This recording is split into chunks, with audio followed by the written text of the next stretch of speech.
kulħadd jaf illi ġo nofs il-bypass tal-Imrieħel għandek junction illi sfat ovvjament konsegwenza tagħha anke swiet il-ħajjiet tan-nies. Jiġifieri kellek inċidenti koroħ, inċidenti anke fatali. U allura l-intervent illi jiena qed nifhem li Infrastructure Malta qiegħda tipproponi f'dal każ hija kwistjoni ta' sikurtà fuq it-toroq tagħna u mhijiex kwistjoni ta' traffiku jew mhux traffiku.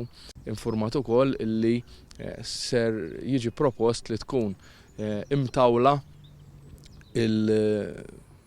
il-korsija għaċ-ċiklisti u għal dawk li jimxu. Informat ukoll li Infrastructure Malta għadha fil-fażi inizjali tiegħu fil-fatt il-bdiewa saru jafu għaliex Infrastructure Malta bagħtet għalihom biex tiddiskuti dan il-proġett. Bħalma jiġri f'diversi okkażjonijiet, wieħed għażel li jmur fil-pubbliku jgħid li huwa kontra l-proġett, għandhom kull dritt.